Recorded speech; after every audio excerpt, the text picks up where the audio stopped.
Hello बच्चों, कैसे हैं आप सब। मैं आशा करती हूँ आप सब अच्छे होंगे।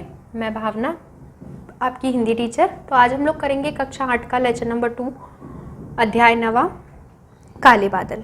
इससे पहले वाले लेक्चर में हमने काले बादल के बारे में जाना था कि काले बादल किस प्रकार थे। भंवर में चलते हुए बिजली कड़कने लग जाती है, ये वो, तो मतलब चांदी रखते हैं काले बादल अपने अंदर। उनने सुना भी था और देखा भी था। मृत्यु सबकी आनी है, लेकिन किंचित इस अनीतियों से हमें बच के रहना है। और जहां पर सब एक होंगे तभी वो हमारा क्या बनेगा, एक अच्छा देश बनेगा। इस प्रकार से हमें काले बादल में पाठ्य पठन करने को मिला था। तो उसके साथ साथ बच्चों हम लोगों ने शब्दार्थ भी देखे थे, जिसमें केका और केकी का अर्थ क्या था, मोर ही था। तो आज हम लोग करेंगे बच्चों इनके अभ्यास कार्य जो मैंने आपको गृह कार्य से दिए थे। मैं आशा करती हूँ आप सबने इनके उत्तर खोज लिए होंगे, फिर भी एक बार देख लेते हैं। तो हम लोग करेंगे अब अभ्यास कार्य। तो अभ्यास कार्य में पहला आपका प्रश्न दिया हुआ है। पहला प्रश्न क्या है बच्चों, पहला प्रश्न है काले बादल में चांदी की रेखा का क्या अर्थ है।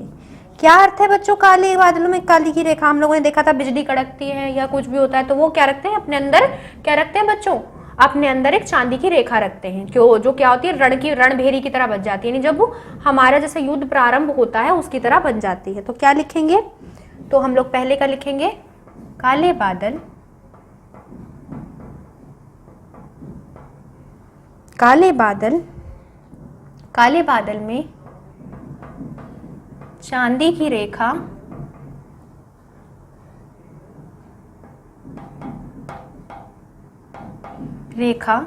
का अर्थ है,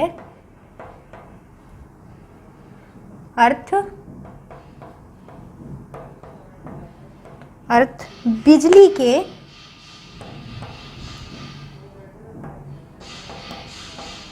के कड़कने से है। काले बादलों में बच्चों क्या अर्थ है चांदी की रेखा का, काले बादलों में चांदी की रेखा का अर्थ बिजली के कड़कने से है। अब देखते हैं बच्चों दूसरा हमारा क्या है, क्या था, काले बादलों में चांदी की रेखा का अर्थ बिजली के कड़कने से है। तो बच्चों हमसे प्रश्न में पूछा गया था, क्या यही पूछा गया था कि काले बादलों में चांदी की रेखा का क्या अर्थ है। काले बादलों में चांदी की रेखा का अर्थ बिजली के कड़कने से है। अब देखते हैं बच्चों दूसरा हम लोगों को क्या दिया हुआ है, कवि का काले बादलों से क्या अभिप्राय है। अभिप्राय का मतलब क्या होता है बच्चों, मतलब यानी अर्थ। अभिप्राय जैसे कहते हैं ना, आपने जो ये कथन कहा इसका क्या अभिप्राय है, यानी आपने जो ये बोला इसका क्या अभिप्राय है। आप हमें इसका मतलब तो बताइए, आपने क्या बोला। अगर कोई बोल के चला गया इंग्लिश में, बहुत बहुत ज्यादा इंग्लिश में, तो आप बोलोगे अभिप्राय बताओ, इसका मतलब, इसका अर्थ बताओ। तो इन्होंने क्या बोला, इन्होंने बोला कवि का काले बादल से क्या अभिप्राय है। कवि का काले बादल से क्या अभिप्राय है बच्चों, कवि का काले बादलों से,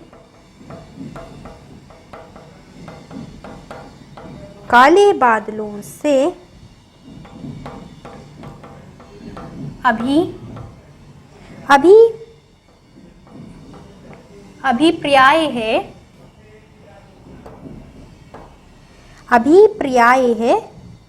अभिप्राय है विश्व समाज।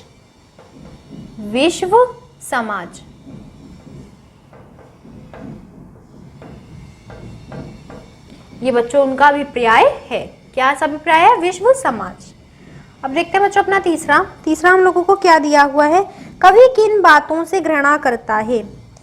बच्चों कवि किन बातों से घृणा करता है, हम लोगों ने जब पाठ पढ़ा था हमने जाना था, कलेश से।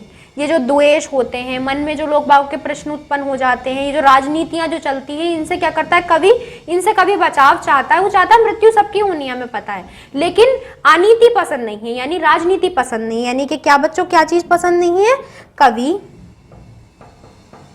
जाति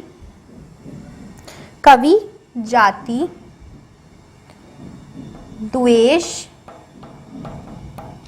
जाति द्वेष, विश्व कलेश,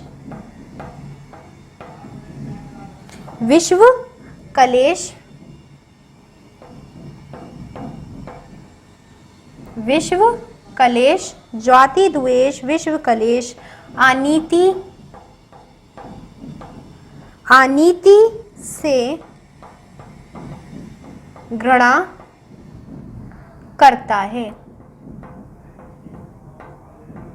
अनीति से घृणा करता है। कवि जाति द्वेष विश्व कलेश,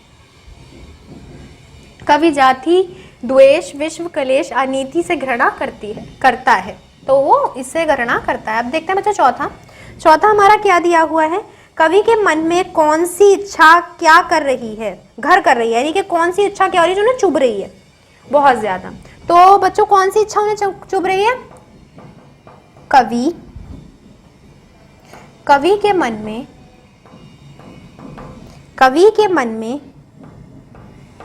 विश्व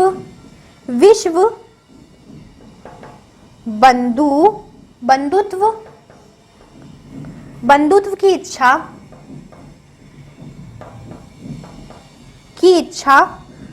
कार्य कर रही है। बंधुत्व इच्छा क्या हो गई, नहीं मिलके चलना। तो कवि के मन में विश्व बंधुत्व की इच्छा घर कर रही है, यानी कि उन्हें एक ऐसे ही बंधुत्व यानी सबको मेल मिलाप रख करके चलना। अब देखते हैं बच्चों अपना पांचवा हम लोगों को क्या दिया हुआ है, कवि ने निराशा में आशा की किरण के लिए क्या प्रतीक दिया बच्चों, आसमान में चांदी की किरण। तो बच्चों क्या लिखेंगे, आप लिखेंगे कवि ने निराशा में आशा की किरण के लिए क्या की जगह आप लिखेंगे, क्या की जगह आप लिखेंगे, ये क्या, चांदी की किरण का प्रतीक दिया। चांदी की किरण क्या थी, बादलों में बिजली, चांदी की किरण का प्रतीक दिया। तो बच्चों यह है आपके प्रश्नोत्तर पूरे हो गए। एक बार और दोहरा लेते हैं, क्या दिया है, काले बादलों में चांदी की रेखा का क्या अर्थ है, काले बादलों में चांदी की रेखा का अर्थ बिजली के कड़कने से है। दूसरा क्या था बच्चों, दूसरा था कवि का काले बादलों से क्या अभिप्राय है, कवि का काले बादलों से अभिप्राय है विश्व समाज, यानी कि क्या है, विश्व समाज यानी समाज, पूरा समाज हमारा क्या है, काले बादलों से उनका अभिप्राय है। तीसरा क्या था बच्चों, तीसरा था कवि किन बातों से घृणा करता है, कवि जाति द्वेष विश्व कलेश अनीति से घृणा करता है। चौथा क्या था बच्चों, चौथा था बच्चों कवि किन बातों से कवि जाति द्वेष विश्व कलेश अनीति से घृणा करता है। चौथा तो क्या था बच्चों हमारा, कवि के मन में कौन सी इच्छा कार्य कर रही है, कौन सी इच्छा कार्य कर रही है, कवि के मन में विश्व बंधुत्व की इच्छा कार्य कर रही है, यानी ये प्रगति पे होना चाहिए, यानी सबको मिलके चलना चाहिए। पांचवा क्या था कि कवि ने निराशा में आशा की किरण के लिए क्या प्रतीक बनाया है, तो कवि ने निराशा में आशा के लिए चांदी की किरण का प्रतीक बताया है, को प्रतीक दिया है। तो बच्चों अब हमें दिया हुआ है घा भाग में हम लोगों को क्या दिया हुआ है, काले बादल कविता का भाव स्पर्श कीजिए। क्या भाव था बच्चों, मेलजोल। तो बच्चों इसमें हम लोगों को घा भाग में क्या दिया हुआ है, काले बादल कविता का भाव स्पर्श में लिखिए, यानी काले बादलों से आपको क्या क्या मिलती है। आप क्या करेंगे, अपनी कॉपी पेन निकालिए और इस मेरे साथ साथ जो मैं बोल रही हूँ वो लिख लीजिए। कवि का आशय है कि आज संपूर्ण विश्व में जाति, कवि का आशय मतलब कहने का अर्थ है, कवि का आशय है कि आज संपूर्ण विश्व में जाति द्वेष धर्म अधर्म, कवि का आशय है कि आज संपूर्ण विश्व में जाति द्वेष धर्म अधर्म अपना पराये की भावना पनपती जा रही है। पनपती मतलब बढ़ती जा रही है, जैसे कि वृक्ष बढ़ता है ऐसे पनपती जा रही है। कवि का आशय है कि आज संपूर्ण विश्व में जाति द्वेष धर्म अधर्म अपना पराये की भावना पनपती जा रही है। विश्व पलट में से इंसानियत मानवता भाईचारा सहयोग की भावना समाप्त होती जा रही है, यानी क्या किसकी, इंसानियत मानवता भाईचारा सहयोग की भावना समाप्त होती जा रही है। विश्व पलट से इंसानियत मानवता भाईचारा सहयोगी की भावना समाप्त होती जा रही है, जिस कारण कवि एक ऐसी किरण बनना चाहता है जो संपूर्ण विश्व को एक सूत्र में पिरो दे, जो संपूर्ण विश्व को एक सूत्र में पिरो दे। सूत्र मतलब धागे, धागे में पिरो दे। एक बार और देखिए, कवि का आशय है कि आज संपूर्ण विश्व में जाति द्वेष, धर्म अधर्म, अपना पराये की भावना पनपती जा रही है। विश्व पलट में से इंसानियत, मानवता, भाईचारा, सहयोग की भावना समाप्त होती जा रही है, जिस कारण कवि एक ऐसी किरण बनना चाहता है जो संपूर्ण विश्व को एक सूत्र में पिरो दे। बच्चों ये हमारा भावार्थ हो गया। अब देखते हैं बच्चों गा भाग। गा भाग आपको क्या दिया हुआ है, इन्होंने कुछ पंक्तियां दी हुई है और उनकी आपको व्याख्या लिखनी है, और पंक्तियां भी इन्होंने पूरी पूरी कविता दे दी और उन्होंने 2 भागों में बांट दिया और बोला है कि अब आप इसका भाव स्पष्ट कीजिए। तो हमने यह करा था, हमने जाना था कि किस प्रकार से किस किस की क्या क्या भावना थी। तो देखते हैं क्या लिखा हुआ है। पहली क्या दी हुई है, पदों की व्याख्या कीजिए। काले बादल जाति द्वेष के, काले बादल विश्व कलेश के, काले बादल उठते पथ पर नव स्वतंत्रता के प्रवेश के सुनता आया हूं मैंने देखा, काले बादल में हस्ती चांदी की रेखा। तो बच्चों ये आपको दी हुई है, आपको इसकी व्याख्या लिखनी है। तो व्याख्या में आप क्या करेंगे, पहले में लिखेंगे क्या, हम जान ही गए थे कि कवि इन सब चीजों से घृणा करता है और सिर्फ भी उसने कहा कि काले बादलों में क्या दिखती है, चांदी की रेखा दिखती है। तो आप क्या लिखेंगे इसकी व्याख्या में, कवि कहता है कि आज संपूर्ण संसार में जाति द्वेष, विश्व कलेश के बादल उठ रहे हैं। कवि कहता है कि आज संपूर्ण संसार में जाति द्वेष, कलेश के बादल उठ रहे हैं। बहुत दिन से सुनता आ रहा हूं कि कोई ऐसी चांदी की रेखा आएगी जो इन काले बादलों को प्रकाशित करेगी, यानी रोशन कर देगी, प्रकाशित करेगी। कवि कहता है कि आज संपूर्ण संसार में जाति द्वेष, विश्व कलेश के बादल उठ रहे हैं। बहुत दिनों से सुनता आ रहा हूं कि कोई ऐसी चांदी की रेखा आएगी जो इन बादलों को प्रकाशित करेगी। अब देखते हैं बच्चों दूसरा हम लोगों को क्या दे रखा है, मुझे मृत्यु की भीति नहीं है पर अनीति से प्रीति नहीं है, यानी मुझे मृत्यु की कोई भय नहीं है लेकिन मुझे अनीति से कोई प्रीति नहीं है। वह मनुजोचित रीति नहीं है, वो मेरी मन भावक रीति नहीं है। जन्म में प्रीति अप्रीति नहीं है, देश प्रीतियों का कब होगा, मन भावनता में रेखा, काले बादल में कल की सोने की रेखा। तो बच्चों इसका अर्थ क्या होगा, यह आप दोबारा मेरे साथ लिख लीजिए। भावार्थ क्या दिया हुआ है, कवि कहता है कि मुझे ना तो मृत्यु का डर है ना अनीति से प्यार है।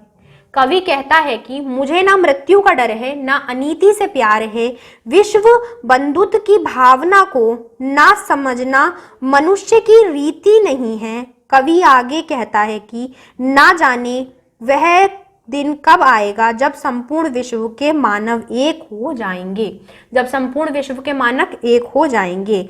कब वह सोने की रेखा आएगी जो इन काले बादलों में दिखाई देगी। तो क्या बच्चों लिखना है, कवि कहता है कि मुझे ना तो मृत्यु का डर है ना अनीति से प्यार है। कवि बंधुत्व की भावना को ना समझना मनुष्यों की रीति नहीं है। कवि आगे कहता है कि ना जाने कब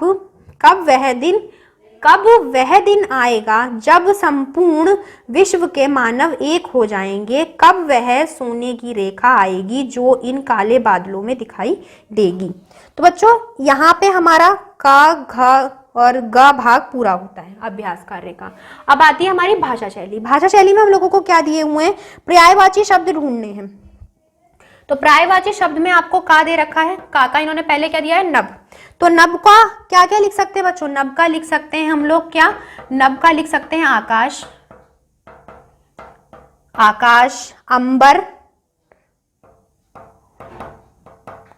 और क्या लिख सकते हैं, व्याम। ठीक है, पहला हमारा ये हो गया। दूसरा इन्होंने क्या बोल रखा है, दूसरा है हमारा कलेश। कलेश क्या होता है बच्चों, झगड़ा, किसी से झगड़ा हो जाए या फिर आप कह सकते हो झगड़ा हो जाए, कलह हो जाए या विवाद हो जाए। तो क्या हो गया, झगड़ा, कलह, विवाद। तो नभ, आकाश, अंबर, व्याम, क्लेश, झगड़ा, कलह, विवाद। तीसरा क्या है बच्चों हमारा, तीसरा है हमारा केकी। केकी हमने देखा था मोर, और तो उसमें से क्या कहेंगे, मोर, और क्या कहेंगे बच्चों, मयूर। कहते हैं ना मयूर, मयूर किसे कहते हैं बच्चों? मोर को, मयूर और मोर। चौथा हमारा क्या है? चौथा है हमारा चंपा। चंपा मतलब क्या था बच्चों? बिजली। चंपला, चंपला क्या हो गया हमारा? बिजली। और क्या हो गया एक हमारा? विद्युत। विद्युत, विद्युत भी किसे कहते हैं? बिजली को, जो इलेक्ट्रिसिटी हम लोग यूज करते हैं उसे विद्युत भी कहते हैं। अब दे रखे हैं बच्चों हमारे विलोम शब्द क भाग में। इसका क्या हो गया? नभ, आकाश, अंबर, व्याम, कलेश, झगड़ा, कलह, विवाद, केकी, मोर, मयूर, चंपा, बिजली, विद्युत। अब दे रखे हैं बच्चों हमारे विलोम शब्द जो कि हमारे घ भाग में है। जो क्या है हम लोग क्या लिखते चलते हैं। तो इन्होंने विलोम शब्द में पहला दे रखा है चांदी। तो चांदी का हम लोगों को क्या करना है? दो वाक्य बनाने हैं, सॉरी दो वाक्य बनाने हैं आपको। मतलब आपको अपने हिसाब से 2 वाक्य बनाने हैं चांदी के। तो चांदी के आप क्या बना सकते हो? काले बादलों में चांदी होती है, एक ये हो गया। और दूसरा क्या लिख सकते हो आप? उसके वस्त्र चांदी से सफेद हैं। तो बच्चों मैं 2 वाक्य आपको बता देती हूँ। वैसे तो आप जो आप चाहें वो बना सकते हैं अपने आप से, जो आपको चाहिए, या जो मैं बता रही हूँ वो भी लिख सकते हो। क्या दिया हुआ? चांदी। चांदी के आभूषण बनाए जाते हैं। चांदी के आभूषण बनाए जाते हैं। आभूषण किन्हें कहते हैं? गहनों को। चांदी के आभूषण बनाए जाते हैं। या उसके वस्त्र चांदी से सफेद हैं, यानी चांदी से भी ज्यादा क्या है बच्चों? उसके वस्त्र सफेद हैं। दूसरा क्या दिया हुआ? चंपला। चंपला से बड़ी बड़ी कल चलती हैं। चंपला मतलब क्या होता है? बिजली। तो चंपला से बड़ी बड़ी कल चलती हैं। काले बादलों में कभी कभी चंपा चमक उठती है, यानी कि बिजली चमक उठती है। तो बच्चों क्या क्या बनाए? चंपला से बड़ी बड़ी कल चलती हैं और काले बादलों में कभी कभी चंपला चमक उठती है। विधि, इन प्रश्नों को इस विधि द्वारा हल कीजिए। इन प्रश्नों को इस विधि द्वारा हल कीजिए। यह विधि का दूसरा अर्थ कानून भी है। तो क्या लिख सकते हो आप? कि यह मेरी विधि द्वारा नहीं, यानी यह मेरे कानून द्वारा नहीं है। तो तीसरा दिया हुआ, एक चौथा क्या आपको दिया हुआ है? झलकी। झलकी मतलब हमारे कान के अंदर एक झलकी होती है, यानी हल्की सी झलकी होती है, यानी पर्दा होता है हमारे कान के अंदर एक, जिसे पर्दा कहते हैं। वृखत के पंजे झिल्ली युक्त होते हैं, यानी वृक्ष के पत्ते मतलब उनके पंजे झिल्लियों से बने होते हैं। अब बच्चों हम लोग को दिया हुआ है भाषा बोध। भाषा बोध में क्या दिया हुआ है? कवि पंत की जीवनी पढ़िए और यह बताइए कि उनकी कविताओं में प्रत्येक प्रेम की झलक क्यों दिखाई देती है। यह बच्चों काले बादल पंत ने लिखी थी। तो उन्होंने पूछा है कि उनका जीवन परिचय आपको पढ़ना है। आपके पास, सभी के पास नेट एंड्रॉयड फोन होंगे, तो आप पंत की जीवनी उसमें निकालेंगे और उसे पढ़ के देखेंगे। पढ़ने के बाद आप क्या करेंगे? उसके बाद आप लोग देखेंगे कि उनकी जितनी भी एक आध आप और इनकी क्या करना? कविता पढ़ लेना, फिर जानना कि क्या उसमें दिखाई पड़ता है। फिर दे रखा है कवि पंत की कुछ प्रसिद्ध पुस्तकों के नाम लिखिए, यानी क्या उनकी प्रसिद्ध पुस्तकें थी, ये भी आप उनमें से ही जान लेंगे नेट से और आप लोग इसका कर लेंगे। तो बच्चों यहाँ हमारा यह पाठ पूर्ण होता है। तो बच्चों जैसे हम लोग इनके बारे में थोड़ा सा आप नेट पे गूगल पे सर्च करना और पंत को देखना कि किस प्रकार से नहीं है। तो हमारा ये पूर्ण तो हो ही चुका है। हमने जाना कि काले बादल में कवि ने क्या बताया। कवि का नाम क्या था बच्चों? पंत। तो कवि पंत ने बताया कि मृत्यु सबकी होनी है, सब कुछ सबका होना है, लेकिन वह काले बादल में उस बिजली को ढूंढ रहे हैं, उस चांदी की रेखा को ढूंढ रहे हैं जो इन सब चीजों का खात्मा करे और जिस तरीके से नया एक कल निकाल के हमारे सामने खड़ा करते। तो बच्चों अब गृह कार्य में क्या करेंगे, यह भी तो जरूरी है। अब हमने पाठ पठन कर लिया, आपने जो गृह कार्य कर रखा था कितना सही था कितना गलत था मैंने यहाँ पर एक बार और दोहरा दिया। अब आपको गृह कार्य में और क्या करना है, ये जो पाठ मैंने कराया इसका और अच्छे से अध्ययन करना है और इसे अच्छे से समझना है, अच्छे से पढ़ना है।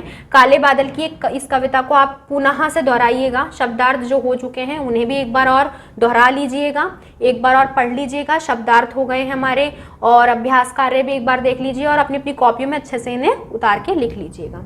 और फिर मिलते हैं हम लोग अगले लेक्चर में। तब तक के लिए आप क्या करेंगे, आप लोग करेंगे अध्ययन, अभ्यास और अच्छे से करते रहेंगे, जिससे आप आगे बढ़ते रहें और अच्छे से जीते रहें। तब तक के लिए बाय बाय, टेक केयर।